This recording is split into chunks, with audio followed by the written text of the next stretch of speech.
हम लोग भक्ति रसामृत सिंधु ग्रंथ से पढ़ रहे हैं। दक्षिण भाग प्रथम लहरी विभाव नामक श्लोक क्रमांक 78 से आगे देखिए। टॉपिक है सुपांडित्य का। तो सुपांडित्य उसका कहा जाता है जो विद्वान हो और नीतिज्ञ हो। तो अब विद्वान के बारे में चर्चा कल हो गई। हम लोग आज नीतिज्ञ के बारे में चर्चा करेंगे कि नीति का ज्ञान किसको, कौन है नीतिज्ञ, क्या हालत है। जिसको नीति का ज्ञान हो उसे नीतिज्ञ कहेंगे। तो किसे डेफिनेशन क्या होगी, मेरे पीछे बोलिए। द्वितीयो यथा,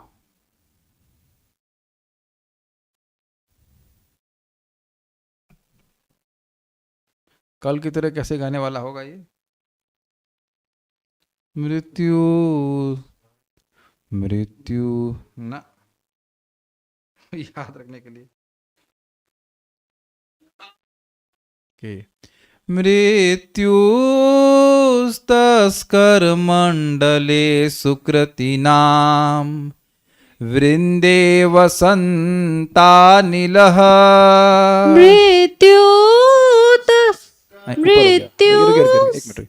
मृत्युस्तस्कर मंडले सुकृतिनाम वृंदे वसंतानिलः। मृत्युस्तस्कर मंडले सुकृतिनां वृंदे वसंतानिलः। कंदर्पो रमणीषु दुर्गतकुले कल्याणकल्पद्रुमः। कंदर्पो रमणीषु दुर्गतकुले कल्याणकल्पद्रुमः। इंदुर्बन्धुगणे विपक्षपटले कालाग्निरुद्राकृतिः। इंदुर्बन्धुगणे विपक्षपटले कालाग्निरुद्राकृतिः। शास्ति स्वस्ति धुरन्धरो मधुपुरीं नीत्या मधूनां पतिः। शास्ति स्वस्ति धुरन्धरो मधुपुरीं नीत्या मधूनां पतिः। मृत्युस्तस्कर मंडले सुकृतिनां वृंदे वसंतानिलः। मृत्युस्तस्कर मंडले सुकृतिनां वृंदे वसंतानिलः। कंदर्पो रमणीषु दुर्गतकुले कल्याणकल्पद्रुमः। कंदर्पो रमणीषु दुर्गतकुले कल्याणकल्पद्रुमः।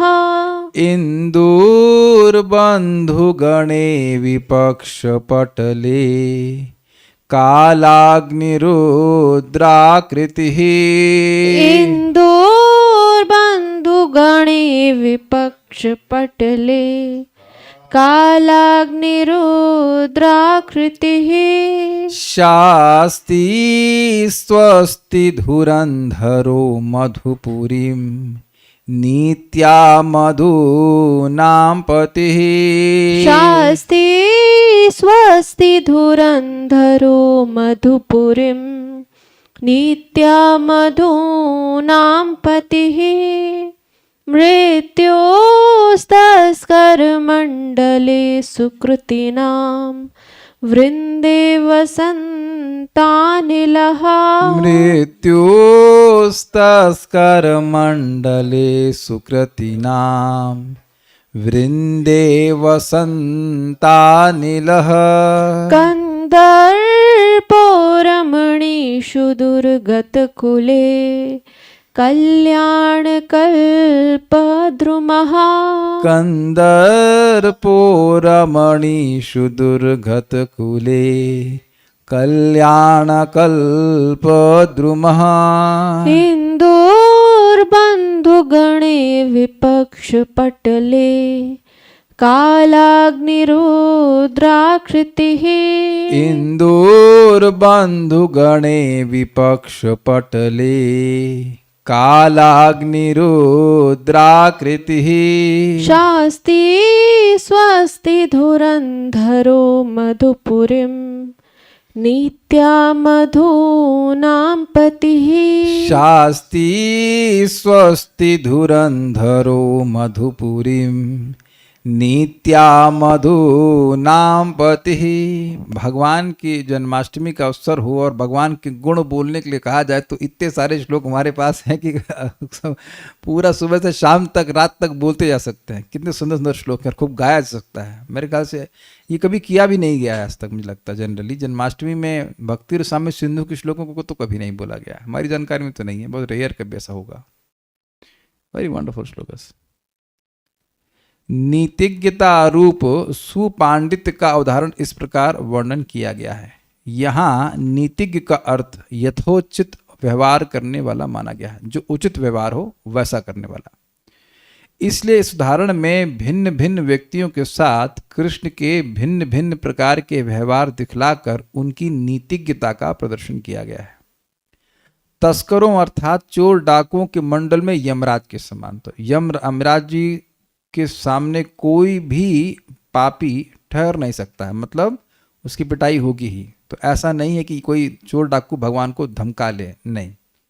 पुण्यात्माओं के समुदाय में वसंत वायु के समान आनंददायक, ये भी स्पष्ट। आज वसंत तो नहीं कहेंगे, लेकिन आज इतनी अच्छी हवा चल रही है, वाह वाह वाह। नहीं तो भी कल तक एक भक्त कहते कूलर ले लेना चाहिए कि नहीं। मैंने कहा अरे क्या कूलर करो, कि कूलर हम चला देते हैं। एसी से भी, एसी की हवा भी फेल है, ऐसी हवा जो चल रही बाहर, इतनी बढ़िया हवा चल रही। तो जो पुण्यात्मा है उनके लिए वसंत वायु के समान है, अर्थात बहुत आनंददायक है। देखिए एक इंटरेस्टिंग बात है, जो दृष्टांत दिए जा रहे हैं वो प्रसिद्ध हैं।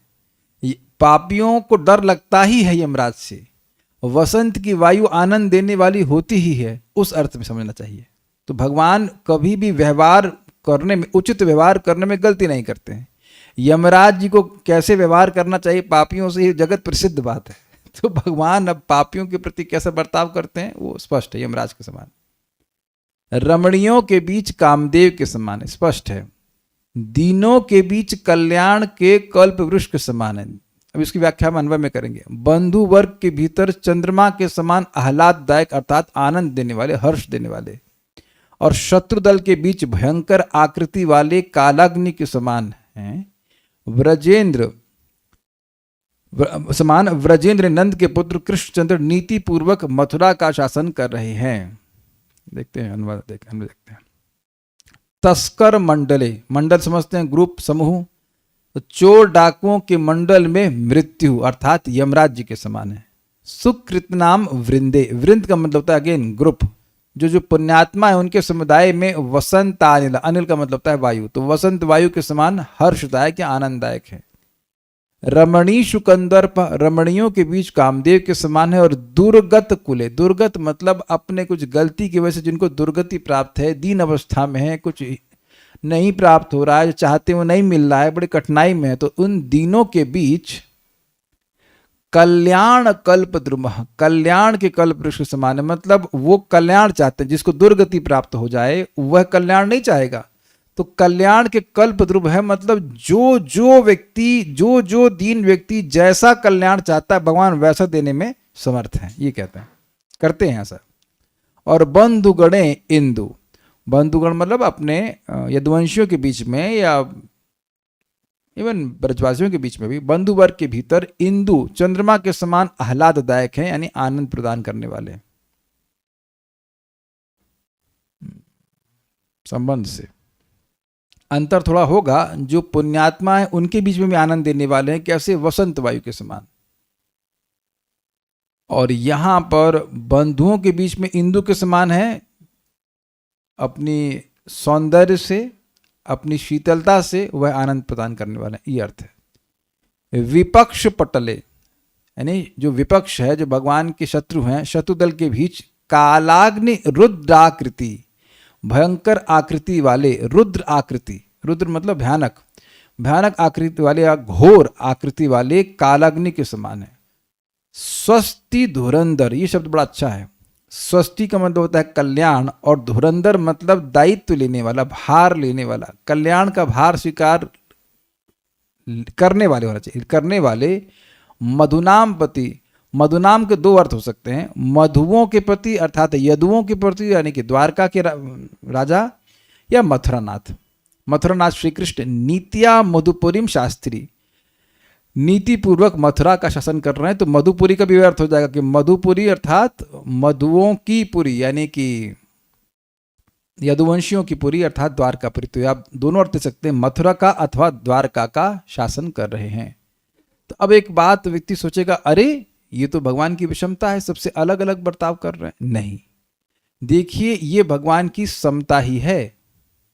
जब कोई व्यक्ति जैसा बर्ताव एक्सपेक्ट करे उसी प्रकार का व्यक्ति बर्ताव करे तो सम कहा जाएगा कि नहीं कहा जाएगा। आप मान लीजिए किसी से प्रेम कर रहे हैं और वो प्रेम करे नहीं, तब तो विषम कहा जाएगा ना।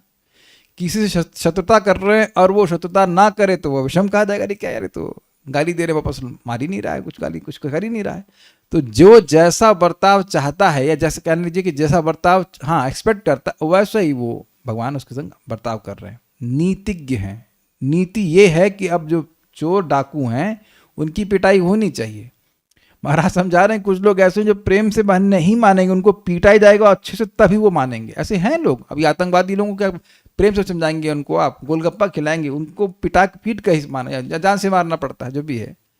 तो ऐसे लोगों के संग नीति यही है, राजा के लिए सही है कि वो ऐसा कार्य करे। अच्छा इंटरेस्टिंग बात है, शास्त्री शब्द है, यानी कि इस समय भगवान राजा की तरह कार्य कर रहे हैं, तो राजा को तो नीतिज्ञ होना ही चाहिए। जो दीनहीन है उनको, उनका पालन राजा को करना चाहिए। तो भगवान के यहाँ पर नीतिज्ञता, शास्त्र के अनुसार किस व्यक्ति से कैसा बर्ताव करना चाहिए, ये भगवान पूर्णतः जानते हैं। तो ये भगवान की नीतिज्ञता है। पिछले श्लोक में बताया गया था विद्वान का अर्थ है अखिल विद्यावित, संपूर्ण विद्या को जानने वाले हैं। तो उसकी व्याख्या करी गई थी। लेकिन जानने के बावजूद भी, शास्त्र जानने के बावजूद भी इस समय क्या करना चाहिए ये बड़ा मुश्किल हो जाता है। एक माता जी हमको मैसेज लिखी कि वो क्या था, सत्तू पी लिए एकादशी वाले दिन सुबह के समय। अब क्या करना चाहिए, हम क्या बताएं क्या करना चाहिए, कोई शास्त्र लिखा नहीं है इसके, तो हम क्या नीति का वर्णन करें। हम ये तो कह नहीं सकते कि जो हो गया ठीक है, ये तो what I can say now. आप लोग कुछ पता है क्या करना चाहिए शास्त्र के अनुसार, आपके अनुसार नहीं, मेरे अनुसार नहीं। क्या कह सकते हैं, हमको तो कुछ समझ में नहीं आता क्या करना चाहिए इस समय। कोई हमारे पास कोई उत्तर नहीं क्या करना चाहिए। अगली एकादशी करिए, भगवान का नाम जप कीजिए, वहां से क्षमा मांग लीजिए, यही समझ में आ रहा है। लेकिन ऐसा नहीं होता आपको कभी कभी किंग कर्तव्य विमूढ़ हो जाते हैं। किम मतलब क्या, कर्तव्य मतलब ड्यूटी, और विमूढ़ मतलब विशेष रूप से मूर्ख। अरे क्या करें इस संबंध में हम समझ में नहीं आता है। लेकिन भगवान के संग ऐसा कभी नहीं होता। भगवान सब जानते हैं कि किस समय क्या करना चाहिए। He knows it all. इस प्रकार से नीतिज्ञ हैं। दुर्गम संगमनी टीका एक वैकल्पिक पाठ है, त्रिभुवन नीत्या मधुनाम पति।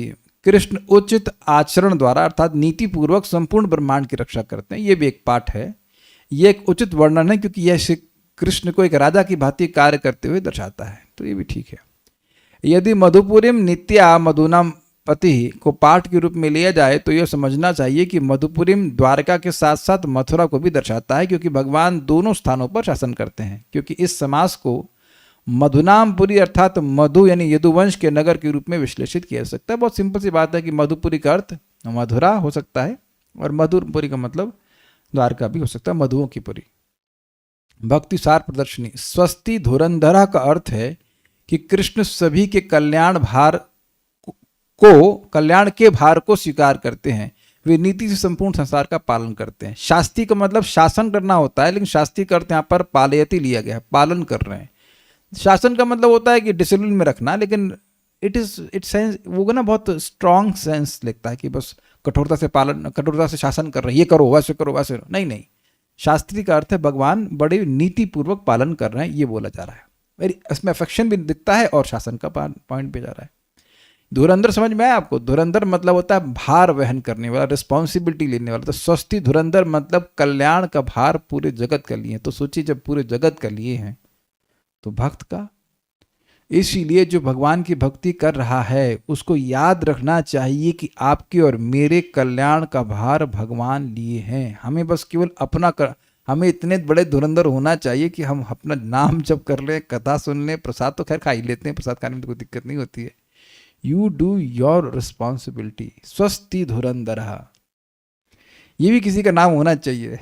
अगर एस से नाम होता हो तो स्वस्ति धुरंधर दास, ये तो नाम आज तक इस्कॉन में किसी का नहीं होगा, है कि नहीं? तो कोई एस से हो तो हमसे पूछ लेंगे कौन से रिकमेंडेशन लेना है। स्वस्ति धुरंधर दास, कितना कोई सोच ही नहीं पाएगा इसका अर्थ क्या है। स्वस्ति धुरंधर, धुरंधर मीन्स एक्चुअली लोग सोचते हैं धुरंधर मीन्स एक्सपर्ट। मैं भी ऐसे सोचा करा धुरंधर मीन्स एक्सपर्ट, लेकिन पहले मैं सोच रहा था ये अर्थ आएगा, लेकिन जब मैंने देखा मतलब संस्कृत डिक्शनरी भी देख रहा था, आचार्यों की बात भी देखी, तो उसमें धुरंधर का मतलब है कल्याण का भार स्वीकार करते हैं। स्वस्ति धुरंधर, this is really nice, this is very very nice, हमको बहुत अच्छा लगा था ये पॉइंट। तो आगे बढ़ते हैं, तो समय है हमारे पास। अब दूसरे गुण पे आ रहे हैं, गुण नंबर 12, बुद्धिमान। भगवान बुद्धिमान है। मेधावी सूक्ष्म धीश्चेति, मेधावी सूक्ष्म धीश्चेति प्रोच्यते बुद्धिमान द्विधा। मेधावी सूक्ष्मधीश्चेति प्रोच्यते बुद्धिमान द्विधा। बोलिए। मेधावी सूक्ष्मधीश्चेति प्रोच्यते बुद्धिमान द्विधा। मेधावी सूक्ष्म धीश्चेति प्रोच्यते बुद्धिमान द्विधा। इजी है ये वाला। बुद्धिमान के दो भेद कहे जाते हैं, मेधावी एवं सूक्ष्म बुद्धि।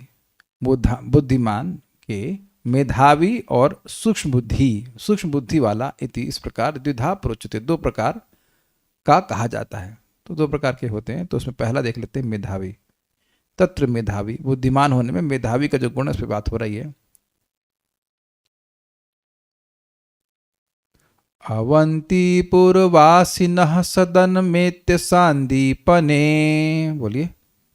अवंती पूर्वासिनः सदनमेत्य सांदीपने। सांदीपने अच्छा आएगा। गुरोर्जगति दर्शयन् समयमत्र विद्यार्थिनाम्। गुरोर्जगति दर्शयन् समयमत्र विद्यार्थिनाम्। सक्रन्निगतमात्रतः सकलमेव विद्याकुलम्।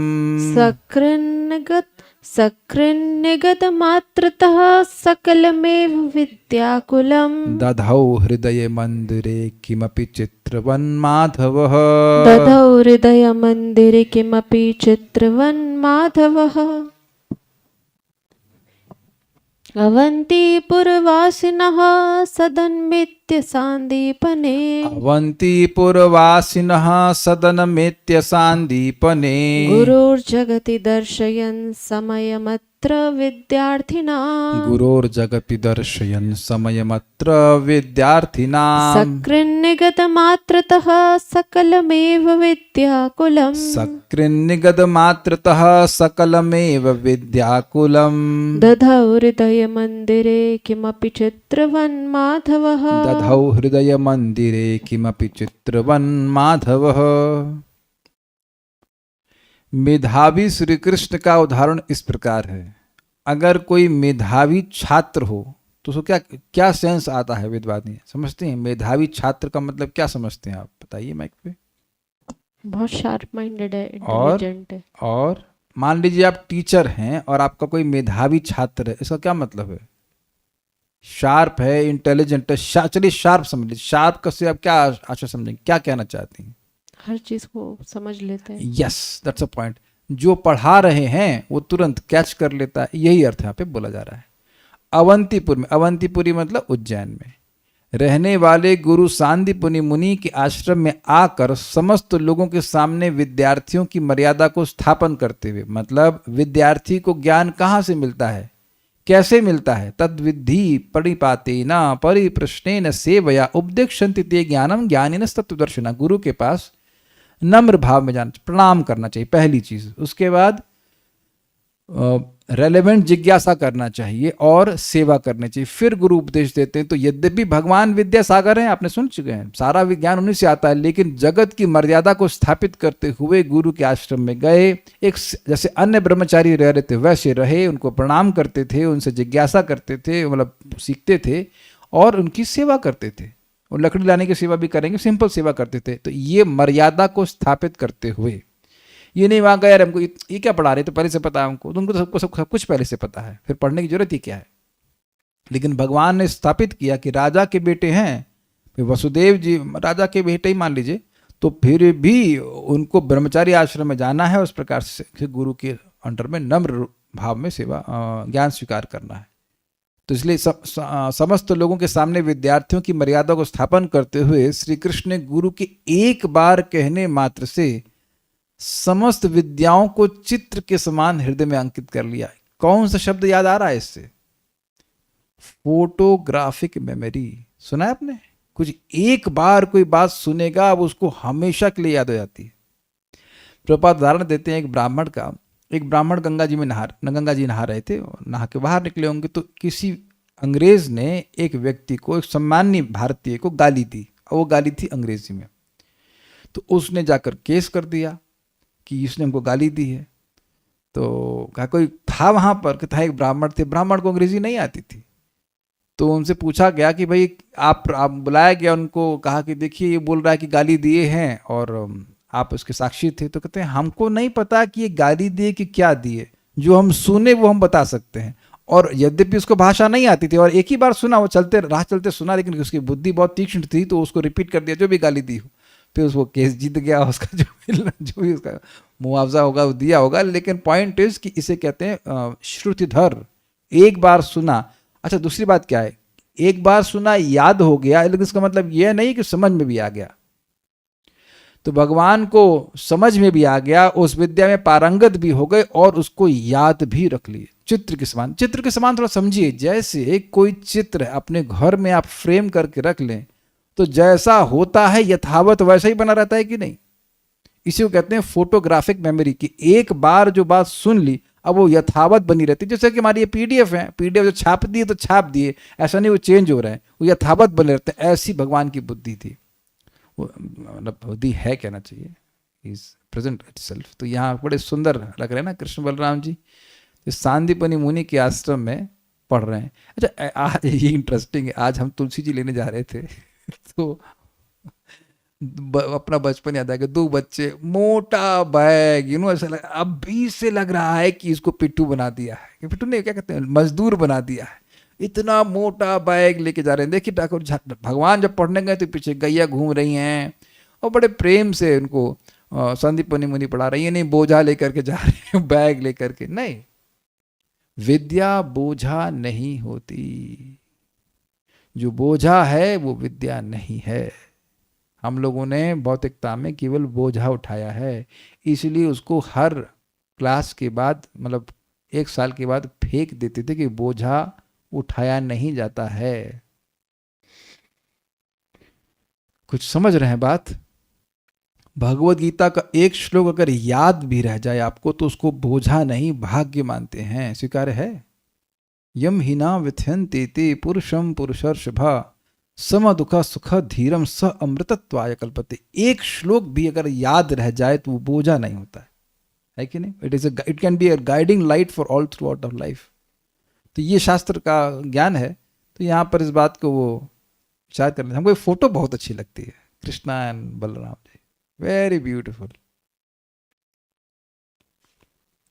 अवंतीपुर वासिन्हा, अवंतीपुर यानी उज्जैन में रहने वाले गुरु सांदीपनि हैं। गुरु सांदीपनि मुनि के सदनम यानी आश्रम है। घर का मतलब वहाँ पे आश्रम है, बहुत सुंदर आश्रम, अभी भी आश्रम बहुत सुंदर है। अगर मौका मिले तो आप उज्जैन जाइएगा और ज़रूर वहाँ पर भगवान वहाँ पर पढ़ाई की है, उस आश्रम को देखिएगा। आप लोग गए कभी? आप भी गए? Oh very good, very good. आप भी गए हो? मैं भी गया। आप सब लोग गए? ठीक है, तो ओके। तो यहाँ पे सारे भक्त लोग गए, यहाँ भी गए होंगे शायद। आप लोग नहीं गए तो घूम के आइए, अच्छा लगेगा।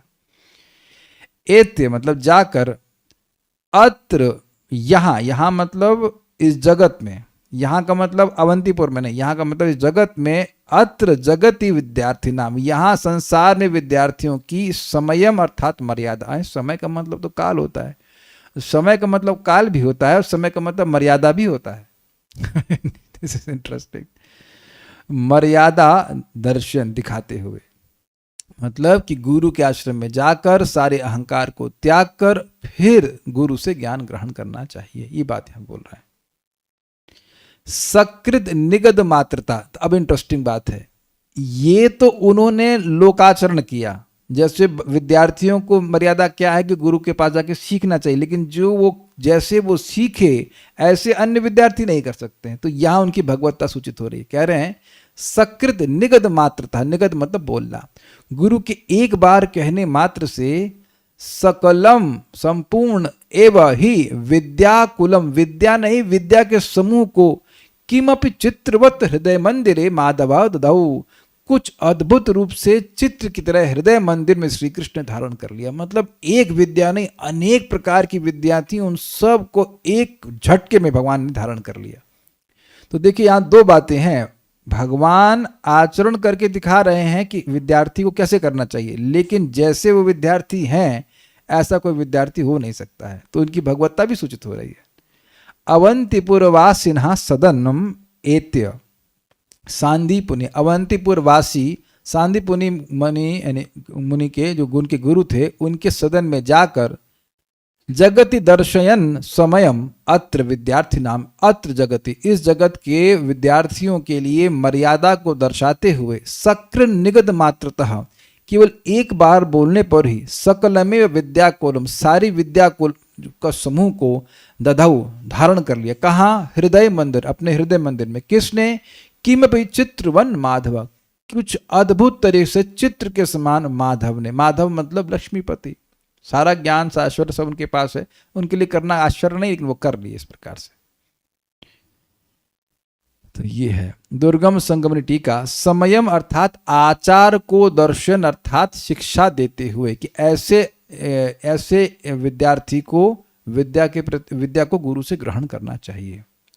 समय मतलब शपथ, आचार, काल, सिद्धांत और संवित। इस अमर कोश में नाना अर्थ वर्ग से समय का अर्थ शपथ, आचार, काल, सिद्धांत और ज्ञान हो सकता है। नाना अर्थ वर्ग मतलब एक सेक्शन, वो सेक्शन अमर कोश का डिक्शनरी कह लीजिए, उस जिसमें कि एक शब्द के अनेक अर्थ बताए गए हों। आपने सुना पढ़ा है हिंदी में, अनेकार्थक शब्द सुना है ना?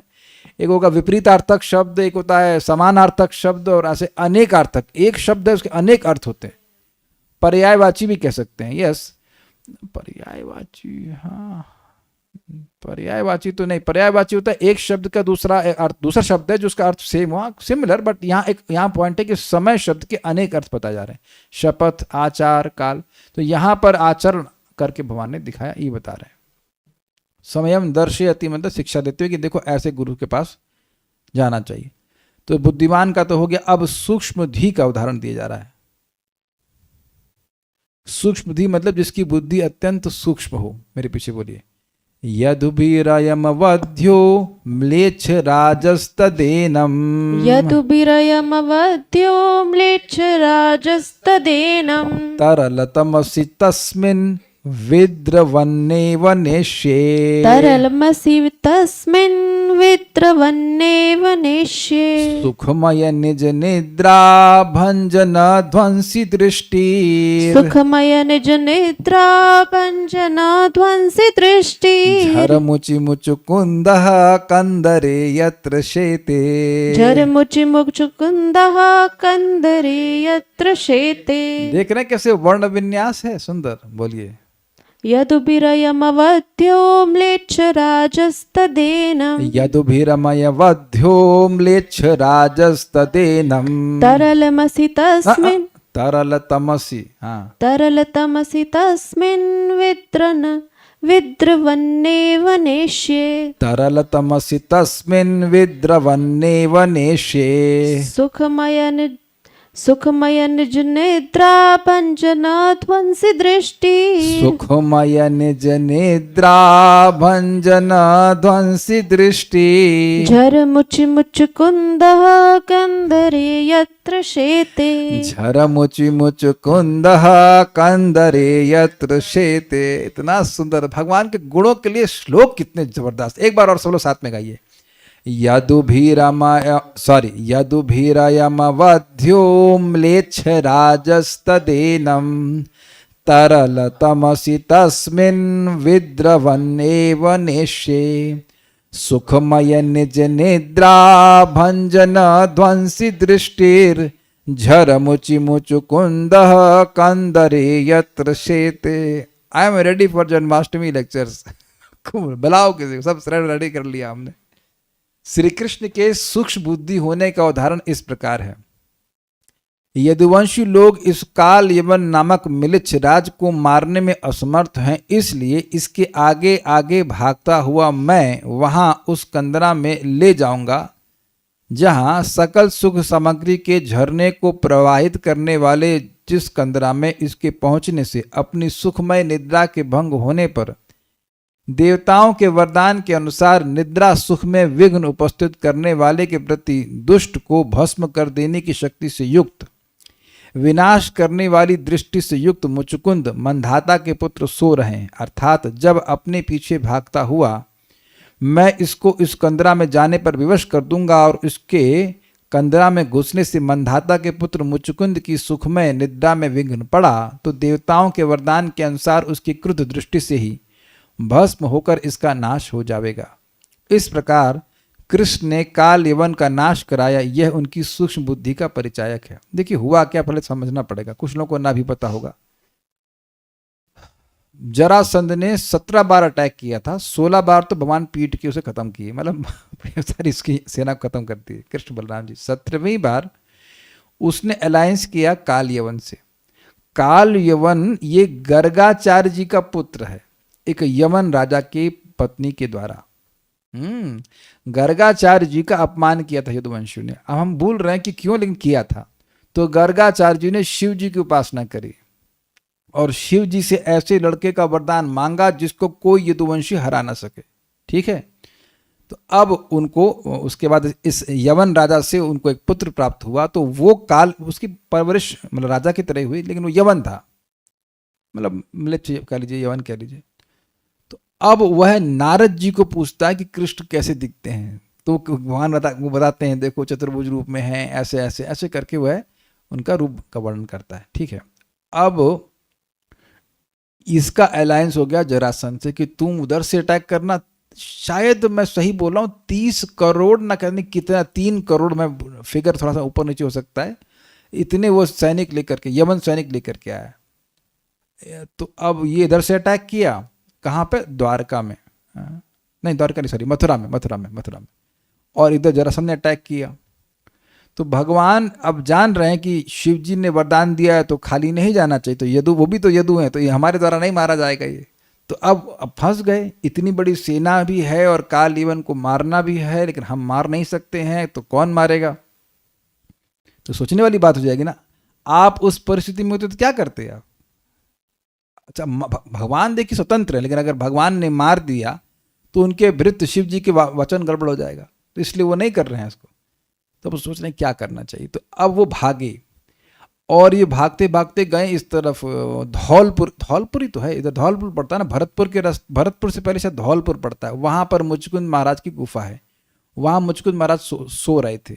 अब इंटरेस्टिंग बात है कि भगवान ऐसे भाग रहे हैं, अरे पकड़ न ले, अरे पकड़ न ले, मतलब 1 फीट की दूरी बनाकर भाग रहे हैं काल यवन से। और वो गाली भी दे रहा है, अरे तुमको शर्म नहीं आती है, क्षत्रिय होकर के भाग रहे हो, तुमको युद्ध खड़े, यहाँ खड़े रहो, युद्ध करो, मैं तुमको माना था कि तुम बहुत बड़े योद्धा हो, फलान टिमकाना इत्यादि इत्यादि।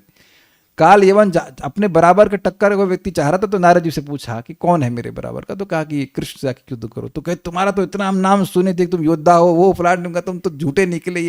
वो गाली दे जा रहा है, लेकिन भगवान कुछ नहीं सुन रहे, भगवान चले जा रहे और केवल 1 फीट की दूरी। आपने वो छुआ छुई का खेल खेला है जिसमें आप देखते हैं कि ये बच्चा तो बस पकड़ में आया अलग ने पकड़ में नहीं आता, भाग जाता है। खेले हैं रत्नेश्वर, खेले हैं आप, लगता तो नहीं है, मोटे हो गए फिर से खेलिए लेकिन आप देख रहे हैं, अच्छा स्वामी जी ने खेला है तो बचपन में खेला होगा, लगता है बस बस बस बस। तो जो लड़का बहुत तेज आगे निकल जाता है उसको आप नहीं टच करते हो, लेकिन जो एकदम लगता है कि बस छू लेंगे उसके पीछे भागते हैं। किया कि नहीं किया आपने? वेदवादिनी खेली यहाँ पे, छुआ छुई क्या बोलते हैं, छुआ छुई, चोर सिपाही, क्या क्या बोलते हैं, छुआ छुई, पकड़म पकड़ी, हाँ पकड़म पकड़ी खेलते थे। यस यस, अरे ऐसे ऐसे अपने पीठ पीछे करेगा, बिल्कुल टच ना हो जाए। तो भगवान ऐसे ही भाग रहे हैं जैसे कि आप यहाँ पे देख सकते हैं। और भागते भागते भागते भागते भगवान चले गए मुचकुंद महाराज की गुफा में। ये है मंधाता के पुत्र। अब हुआ क्या, देखिए बात क्या है, बैक में जाएंगे। कार्तिकेय का जन्म नहीं हुआ था, जो कि देवताओं के सिपह सालार हैं और सेनापति। तो मुचकुंद महाराज इतने समर्थ थे कि मुचकुंद महाराज को सेनापति नियुक्त किया गया था देवताओं की तरफ से। तो कई साल युद्ध करे, मतलब युगों पर्यंत युद्ध करते रहे। तो अब जब कार्तिकेय का जन्म हो गया तो ने कहा अब आप रिटायर ले लीजिए। तो कहे कि क्या वरदान आप चाहते हैं? ऋते कैवल्य अद्य नहा, मोक्ष को छोड़कर के आप कुछ भी मांग लीजिए। तो बोले कि ऐसा करिए, मुझे सोने के वरदान दीजिए कि मैं बहुत थक गया हूँ, अनडिस्टर्ब स्लीप होनी चाहिए, और अगर कोई मेरी नींद भंग करे तो वो तुरंत जल के भस्म हो जाए। वो इसलिए कि ऐसा ना हो कि मान लीजिए कार्तिकेय का कुछ हो जाए या ना वो युद्ध करे तो फिर से आ जाए हमको डिस्टर्ब करने के लिए, तो ऐसा वरदान मांगे। तो इंद्रादि ने कहा ठीक है तथास्तु। तो अब समझ गए। तो अब यहाँ पे सो रहे हैं, और ये जो गुफा है ये बहुत अच्छी है सोने के लिए। देखिए सोने का एक एटमॉस्फेयर होता है, आपने महसूस किया हो कि बारिश के समय बड़ी अच्छी नींद आती है, महसूस किया? ये जब पानी गिर रहा होता है, पानी की आवाज़ होती है, वो जो एटमॉस्फेयर होता है उसमें बड़ी अच्छी नींद आती है। और पकौड़े खा करके खूब सोए। क्यों रहते सोए कि नहीं सोए? नींद आज सोता है, अब तो बैंक जाना पड़ता है, लेकिन छुट्टी में कभी छुट्टी हो और बारिश हो रही है और फिर पकौड़े खा लीजिए, बड़ी अच्छी नींद आती है। तो एक निद्रा की सुख की सामग्री होती है। तो उस झरने, वहाँ पे झरना भी रहा होगा गुफा में, और गुफा में गर्मी भी नहीं होती है। एंड ही वॉज लाइक एकदम पिन ड्रॉप साइलेंस कह लीजिए या जो भी है, वो मतलब सोने की अच्छी व्यवस्था थी, सो गए जाकर के वहाँ पे। तो अब भगवान वहाँ पे जाते हैं और करते क्या है, भगवान ने अपने ऊपर जो उतरी होती ना, वो पीले रंग की होती, वो इनके ऊपर पहना दी, मुचकुंद महाराज के ऊपर। और ये भाग रहा है कालयवन, आते आते बड़ा हैरान वो कहता है मैं हमको इतना हैरान किया और यहाँ पे आके सो गया है, अबे उठ। और उसने मुचकुंद महाराज को लात मारी, भगवान अंदर चले गए। अब लात मारी तो वो उनकी नींद खुल गई, और जब उन्होंने देखा कालयवन को, तो उनकी आंख से अग्नि प्रकट हुई, जैसे आप देख सकते हैं, और वो जल के भस्म हो गया। तो ये भगवान की सारी प्लानिंग थी। ठीक है, अब हम लोग अन्वय को देखते हैं। अयम म्लेच्छराज, भगवान ये सोच रहे हैं, ये म्लेच्छराज कालयवन यदुभी यानी यदुवंशियों द्वारा अवध न मारा जा सकने वाला, इसको नहीं मार सकते। तो अब क्या करें? तत, इसलिए मतलब मेरे द्वारा भी अवध है, मैं नहीं मार सकता इसको। तत्, इसलिए एनम तरल तमसी, इसे कुछ प्रकाश युक्त अंधकार वाले। ये क्या मतलब? देखिए तम का मतलब होता है अंधकार, और तम का मतलब तरल अंधकार। तरल मतलब होता है फ्लिकरिंग, है ना, अनस्टेडी। तो जहां पर कभी कभी अंधकार हो और कभी कभी अंधकार ना हो, उसको कहेंगे तरल तमसी। मतलब वहां पर अब ये भी हो सकता है कि भगवान प्रवेश करके तो भगवान के प्रकाश से भी कुछ कुछ प्रकाश हो रहा हो, लेकिन इसी वजह से वो देख पाया कि पीले वस्त्र पहना हुआ। एकदम गुप्त अंधकार होता तो वो निर्णय नहीं कर पाता, लेकिन कालयवन गया, और हल्की हल्की जब रोशनी होती है तो कुछ चीजें प्रकट होती हैं, कुछ चीजें नहीं प्रकट होती हैं, है कि नहीं, और भ्रमित भी हो जाता है। तो भगवान उसको ऐसी गुफा में लेके गए जहाँ पे थोड़ी थोड़ी रोशनी थी, और फिर उनकी प्लानिंग थी कि मैं पीताम्बर पहना दूंगा और ये समझेगा कि मैं सो रहा हूँ, फिर मारेगा लात मेरे को, मतलब मुचकुंद महाराज को। तरल तमसी, कुछ प्रकाश युक्त अंधकार वाली तस्मिन झरमुछी। ये क्या है वह? देखिए उस सकल सुख सामग्री के झरने को प्रवाहित करने वाली। झरमुछी का मतलब होता है झरना। सकल, इसमें एक शब्द छूट गया, सकल निद्रा सुख सामग्री के झरने को, मतलब जैसे झरने में लगातार पानी आता रहता है, पानी रूपी सामग्री आती रहती है, बल बल बल बल आता रहता है, ऐसे ही वो जो गुफा थी उसमें सोने के लिए जो भी सामग्री चाहिए वो थी। मतलब हवा ठंडी होगी और शांति होगी, वो जो भी सुख सामग्री थी वो पर्याप्त मात्रा में थी। इसलिए कह रहे तस्मिन झरमुछी कंदरे, कुछ ग्रहण किया इस बात को। ये बड़ी जबरदस्त काव्य है। जैसे झरने में निरंतर पानी आता है, जल प्रपात कहते, खूब जल आता है, बड़ी पर्याप्तता के अर्थ में है, उसी तरह से उस कंदरा में, उस गुफा में सोने की अच्छी सामग्री थी। भाई आप ही बताओ कि आप सोते हो तो एक कंधा चाहिए, एक तकिया चाहिए, एसी चाहिए, तो ये सब निद्रा की सुख की सामग्री है कि कुकिंग के सुख की सामग्री है? क्यों वेदवादी, आप कुकिंग करती हैं तो आप गद्दा ढूंढती हैं? नहीं, तो निद्रा के सुख के लिए कुछ सामग्री चाहिए कि नहीं चाहिए? उस पर बहुत से लोग और शौकीन होंगे, तो भाई एकदम बढ़िया चद्दर चाहिए, मच्छरदानी चाहिए। आजकल के मच्छरदानी ना हो तो सारा सुख बर्बाद हो जाता है। तो ये सब निद्रा की सुख की सामग्री है कि नहीं? तो इसमें कहीं कोई कमी होगी तो नहीं, वहां कोई कमी नहीं थी। ये थे को आराम से, भाई उनको सोना ही तो था, और काम तो करना नहीं, खाना बनाना, कुछ करना, कुछ भी नहीं। तो सोने की जो भी व्यवस्था थी वहां पर पर्याप्त थी। इस अर्थ में कह रहे हैं झरमुछी कंदरे, गुफा में यत जहां सुखमय निज निद्रा भंजन ध्वंसी दृष्टि। सुखमय निज निद्रा, अपनी निद्रा के भंजन, नष्ट होने से ध्वंस करने वाली दृष्टि। सुखमयी अपनी निद्रा भंग होने से क्रोधित दृष्टि वाले मुचुकुंद शेते, मुचुकुंद महाराज सो रहे हैं। विद्रवन एवं निश्चय, वहां मैं इसको दौड़ते हुए ही ले जाऊंगा। अब एक प्रश्न यह भी है कि भाई रथ पे ले जाते लेकिन रथ लेकर के गुफा में कैसे घुस जाते? तो भगवान सोच रहे हैं कि नहीं, इसको दौड़ते हुए भी ले जाऊंगा। एक और बात है कि मान लीजिए भगवान रथ पे भाग गए होते तो पीछे नहीं भागा होता। आप समझ रहे हैं, इसको ऐसा मतलब इल्यूजन देना है कि बस मुझे पकड़ लेगा। तो मैं जब कोई व्यक्ति को आप पीछा कर रहे हो और वो पैदल होगा तो उसे पकड़ना आसान होगा कि नहीं होगा? अच्छा, ये इतना धर्म पालन कर रहा था कि अगर भगवान भाग रहे हैं पैदल तो ये भी पैदल ही भाग रहा है। और एक और बात है कि भगवान तो देखो थकने वाले हैं नहीं, ये गया थकने के बाद बुद्धि और डिस्टर्ब हो जाती है। तो व्यक्ति समझते झल्ला और जाता है कि इतना हमको इतना हैरान किया, इतना परेशान किया, तो उसका क्रोध भी और बढ़ जाएगा। देखिए रथ से किसी के पीछे भाग रहे हो तो आप उतना नहीं झल्लाओगे, स्वीकार है कि नहीं?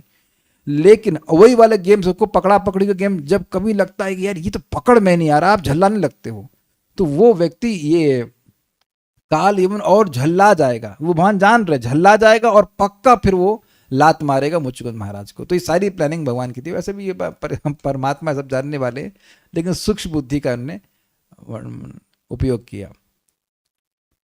यदुभिर अयम अवध्यो, यदुओं के द्वारा यह अवध्य है। अब कौन यह है? तो म्लेच्छराज, ये म्लेच्छराज काल यवन।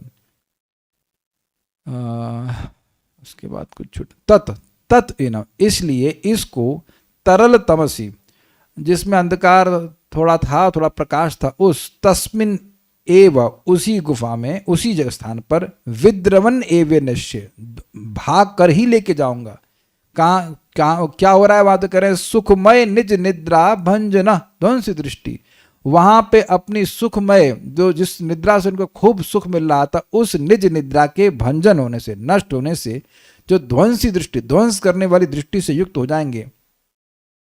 वो मुचकुंद महाराज सो रहे हैं और वो कंदरा का वर्णन कर रहे हैं। गुफा कैसी है? झरमुछी कंदरे, मतलब उसमें सुख सामग्री, जो निद्रा के सुख की सामग्री है, उसके झरने से युक्त वह कंदरा है। मतलब बेसिकली कहने का मतलब यह है कि वहाँ खूब आराम से सो रहे हैं और उनकी निद्रा को डिस्टर्ब करेगा तो वह और गुस्सा हो जाएंगे। देखिए ये भी आप समझ लीजिए कि हल्की हल्की नींद आ रही हो, कोई डिस्टर्ब करे, गुस्सा नहीं आता है। लेकिन खूब गहरी नींद आ रही हो, खूब मजे से सो रहे, तब कोई लात मार दे तो कितना गुस्सा आएगा। उठा दे तो आता है गुस्सा, कोई लात मारे तब, और लात मारने के बाद गाली भी और दे दे तब तो और गुस्सा आएगा। तो ये सूचित हो रहा है कि वो जान रहे हैं कि खूब अच्छे से सो रहे हैं, अब ये लात मारेगा तो और क्रोध उनको आना ही है, फिर ये मरेगा। ये बात है। तो सूक्ष्म बुद्धि का वाने, ये आपने देखा है ना, लोग उस जगत में कुछ प्रॉब्लम को बड़ी आसानी से सॉल्व करते हैं, अरे बड़ा तीव्र बुद्धि वाला है, तो इस अर्थ में। दुर्गम संगमनी टीका, गुफा को तरल तमसी अर्थात प्रकाशमान और अंधकार में बताया गया है। वह कैसे संभव है भाई एक साथ? वह गुफा वस्तुओं के सत्य को प्रकट और छिपाने में सक्षम थी। उसने काल यवन से सत्य छुपाया और मुचुकुंद को सत्य प्रकट किया। सत्य कौन? सत्य श्री कृष्ण। कृष्ण को छुपा लिया और मुचुकुंद महाराज को आगे जाकर के भगवान दर्शन देते हैं, बताते हुए कि मैं वासुदेव हूं।